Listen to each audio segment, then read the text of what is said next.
మామ మీరు iPhone use చేస్తున్నారా? అయితే మీకు మాటికి ఫొటోస్ తీస్తుంటే వీడియోస్ తీస్తుంటే స్టోరేజ్ ఫుల్ అని వస్తుందా?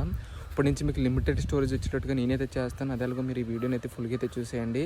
ప్లీజ్ మన ఛానల్ని లైక్ చేసి సబ్స్క్రైబ్ చేసుకోవడం అయితే మర్చిపోకండి. అలాగే నెక్స్ట్లో చూస్తే ఫాలో కూడా చేసుకోండి. ఓకే, ఫుల్గా అయితే చూసేయండి. ఫస్ట్ ఆఫ్ ఆల్ మీరు ఫొటోస్ ఓపెన్ చేసుకోండి. తర్వాత కిందకి స్క్రోల్ చేస్తే మీకు ఇక్కడ ఆల్బమ్స్ ఉంటాయి అన్నమాట. నేను ఆల్రెడీ క్రియేట్ చేసుకున్నాను. మీకు అక్కడ నేమ్స్తో ఉంటుంది. నేను పెట్టుకున్న నేమ్స్ అయితే ఇవి. మీరు ఏ నేమ్ కంతా నేమ్ పెట్టుకోవచ్చు. ఆల్బమ్కి వచ్చి మీరు ఆ నేమ్ మీకు నచ్చింది క్రియేట్ చేసుకొని క్లిక్ చేసిన తర్వాత మీరు ఇంక అందులోకి వెళ్ళిన తర్వాత అక్కడ యాడ్ సింబల్ ఉంటుంది ప్లస్, అందులో క్లిక్ చేసి మీకు ఏ ఫొటోస్ కావాలో అన్నీ కూడా మీరు అక్కడ పెట్టేసుకోవచ్చు. అలా మీరు 24 ఆల్బమ్స్ వరకు క్రియేట్ చేసుకోవచ్చు.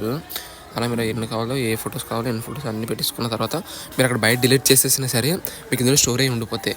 డిలీట్ చేసేసినా మళ్ళీ డిలీట్ చేసినా సరే మీకు డిలీట్ అవుతాయి, కానీ ఇందులో అయితే స్టోరేజ్ అయ్యి ఉండిపోతాయి. ఇది మన మొబైల్ స్టోరేజ్ మీద డిపెండ్ అయితే ఉండదు.